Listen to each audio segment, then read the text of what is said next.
Assalamualaikum, this is Naqiba Fazal and this channel is especially for those who loves math but can't visualize the things properly. So I will try to teach them mathematics from basics. Please like, share and subscribe my channel.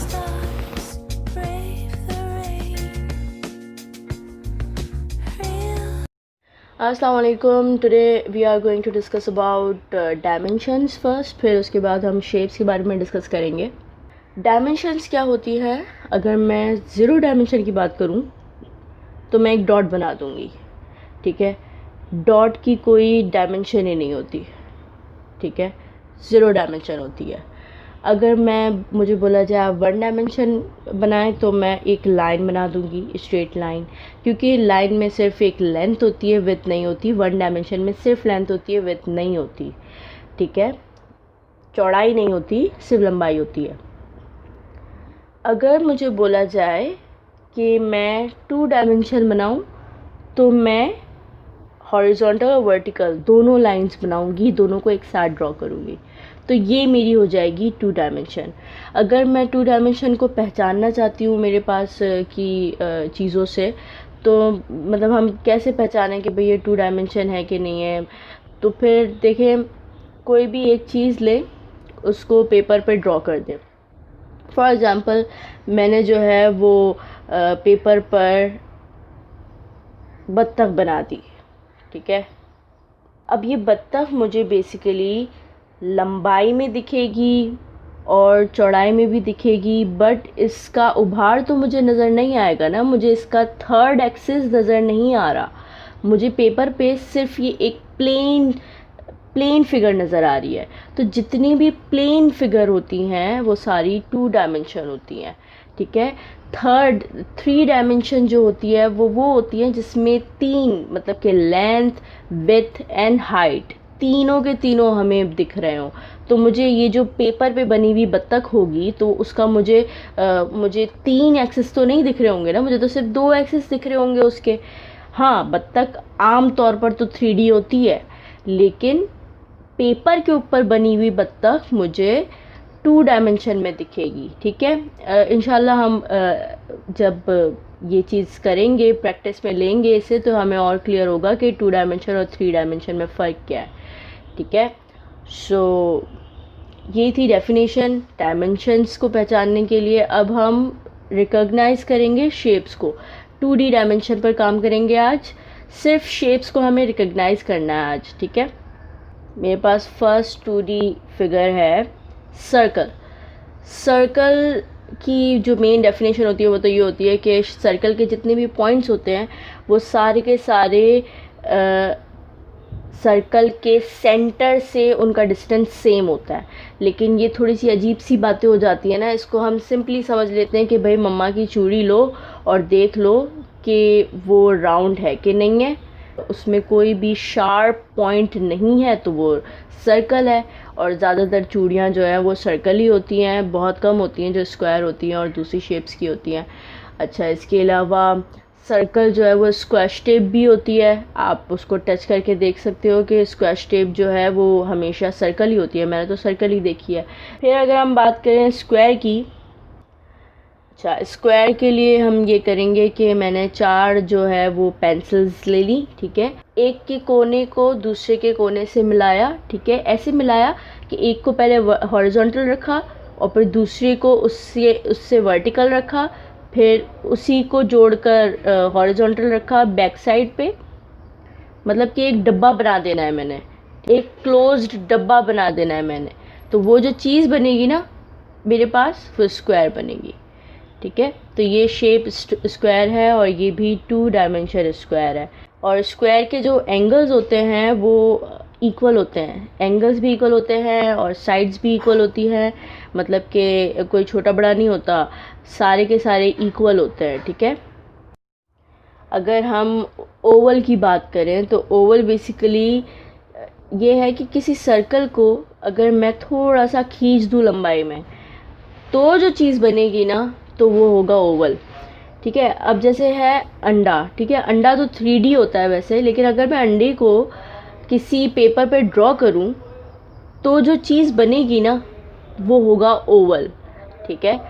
मैं अंडे को जब भी copy पे बनाऊंगी तो मैं तो इसी तरीके से बनाऊंगी ना, ओवल शेप का ही बनाऊंगी, क्योंकि वो होता ही अंडा होता ही ओवल है। हाँ, बस वो 3D में होता है, मतलब कि उसकी लेंथ भी होती है, हाइट भी होती है, और जो है वो विड्थ भी होती है, उसके 3 एक्सेस होते हैं। लेकिन हम जब उसको कॉपी में ड्रॉ करेंगे तो वो उसकी सिर्फ लेंथ और विड्थ दिखेगी मुझे, तो वो उसको हम कहेंगे ओवल। तो ओवल के लिए हम अंडे की एग्जांपल ले सकते हैं।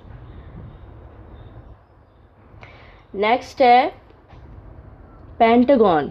अच्छा, अब जिस तरह से मैंने स्क्वायर बनाया था ना, स्क्वायर के लिए मैंने 4 पेंसिल्स ली थी इक्वल, इसी तरह से मैं पेंटागन के लिए 5 पेंसिल्स लूँगी इक्वल, और जो है मैं उनको मतलब कि ज्वाइन करूँगी, ठीक है, उनके कॉर्नर से। अब जो चीज़ मेरे पास बनेगी वो होगी पेंटागन। मतलब बेसिकली पेंटागन में जो है वो 5 कोने होते हैं, स्क्वायर में जो है वो 4 कोने होते हैं, बस ये चीज़ है। इसी तरह से हेक्सागन होता है, हेक्सागन में 6 कॉर्नर होते हैं लेकिन इक्वल साइड्स, सारों की इक्वल साइड होती है लेकिन 6 कॉर्नर होते हैं हेक्सागन के।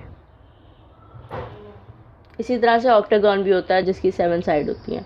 अच्छा, जब हम बात करेंगे ट्रायंगल की, तो ट्रायंगल बेसिकली बहुत सिंपल है, जो भी चीज़ जिसके 3 कोने हो और वो 2 डायमेंशन हो तो वो ट्रायंगल कहलाता है, ठीक है, क्लोज सरफेस। अब ट्रायंगल तो समोसा भी होता है, ठीक है, समोसे को अगर आप पेपर पे ड्रॉ करेंगे तो जो चीज़ बनेगी वो होगा ट्रायंगल, ठीक है, तो बहुत सिंपल है, ठीक है। अच्छा, अब अगर मैं बात करूँ रेक्टेंगल की, तो देखें स्क्वायर में मैंने 4 इक्वल पेंसिल्स ली थी, है ना, और फिर बाद में उनको आपस में ज्वाइन किया था। अब मैं 2 पेंसिल्स लंबी लूँगी बट इक्वल, और 2 पेंसिल्स छोटी लूँगी बट इक्वल, मतलब कि वो जो छोटी हैं वो एक दूसरे से इक्वल हों और जो लंबी हैं वो एक दूसरे से इक्वल हों। और फिर जब मैं जो उनको कंबाइन करूँगी ना, तो जो चीज़ बनेगी वो होगी रेक्टेंगल। रेक्टेंगल में चारों साइड इक्वल नहीं होती स्क्वायर की तरह, रेक्टेंगल में 2 साइड्स इक्वल होती हैं, मतलब कि आमने सामने की जो अपोजिट साइड होती हैं वो इक्वल होती हैं, ये ज़रूरी है, लेकिन चारों साइड इक्वल नहीं होती उसकी। और रेक्टेंगल की सबसे अच्छी एग्जांपल जो है वो एलसीडी होता है। हमारे घर में जो एलसीडी होते हैं वो सारे जो है वो रेक्टेंगल होते हैं। इसके अलावा लैपटॉप भी स्क्वायर नहीं होता। लैपटॉप को अगर आप उसके मॉनिटर को अगर आप देखो तो, सब छोड़ें, मेरे हाथ में अभी फ़िलहाल मोबाइल है, और मोबाइल में भी इसकी जो अपोजिट साइड्स हैं वो इक्वल है, ठीक है, और चारों के एंगल भी सेम हैं, तो ये रेक्टेंगल ही है, ठीक है। ट्रेपेजियम भी 4 कॉर्नर होते हैं उसके, क्वाड्रिलेटरल होता है। अच्छा, जो भी 4 साइड्स होती हैं जिसकी भी, उसको क्वाड्रिलेटरल बोलते हैं। अच्छा, तो ट्रेपेजियम भी जो है वो क्वाड्रिलेटरल है, लेकिन रेक्टेंगल में हमने इक्वल साइड्स उठाई थी ना, अपोजिट जो थी वो इक्वल थी, लेकिन ट्रेपेजियम में ऐसा कुछ नहीं होता। ट्रेपेजियम में कोई भी छोटी बड़ी पेंसिल्स ले लो, 4 कोई भी छोटी बड़ी सी पेंसिल ले लो और फिर उस बाद में ज्वाइन कर दो, तो वो जो ज्वाइन करने के बाद बनेगा ना वो होगा ट्रेपेजियम। 4 अनइक्वल पेंसिल्स लेनी है आपने और फिर साथ ज्वाइन करना है, तो आपके पास आ जाएगा trapezium. When we talk about parallelogram, parallelogram में बेसिकली ऑपोजिट एंगल जो हैं वो इक्वल होने चाहिए और ऑपोजिट साइड्स जो हैं वो पैरेलल होने चाहिए। पैरेलल मतलब सेम डायरेक्शन, और ये नेसेसरी है, पैरेललोग्राम के लिए नेसेसरी है कि जो साइड्स हों वो पैरेलल होने चाहिए, एक ही डायरेक्शन में होनी चाहिए, वरना वो पैरेललोग्राम नहीं होगा, ठीक है। तो और अच्छा, रेक्टेंगल और इसमें फ़र्क ये है कि रेक्टेंगल में चारों एंगल सेम होते हैं, एंगल चारों सेम होते हैं, ठीक है, 90 डिग्री का बन रहा होता है। एंगल्स 90 डिग्री वगैरह ये सब हम बाद में डिस्कस करेंगे इंशाल्लाह।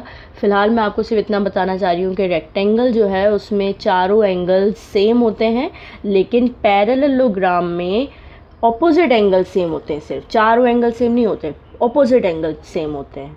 तो ये फ़र्क है इन दोनों में। लेकिन साइड्स दोनों की मतलब कि पैरेललोग्राम में भी साइड जो है वो पैरेलल होना ज़रूरी है।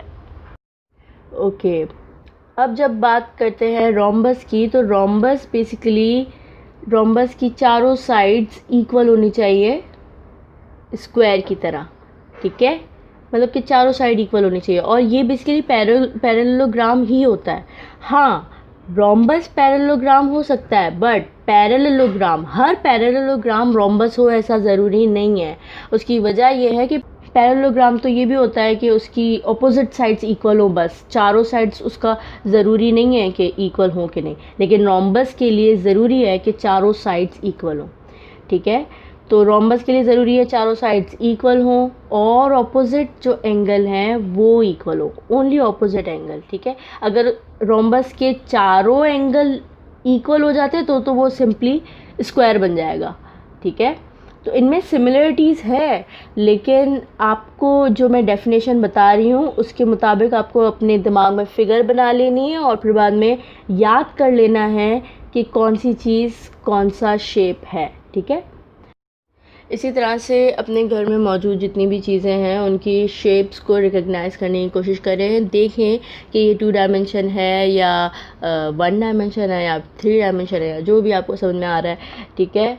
अगर समझ में ना आ रहा हो तो अपने सिबलिंग्स की हेल्प ले लें, या फिर सब छोड़ें, आप कमेंट में मेंशन कर दें कि मैंने ये चीज़ हाथ में ली और जो है मुझे समझ नहीं आ रहा कि इसका शेप क्या है या जो भी है। तो अगर ज़रूरत पड़ी तो मैं आप लोगों को अपना ईमेल एड्रेस दे दूँगी, आप अपने मोबाइल से उसकी पिक्चर ले सकते हैं, मुझे सेंड कर सकते हैं और मैं आपको बता सकती हूँ कि इसका शेप क्या है और अच्छे से आपको समझा दूँगी।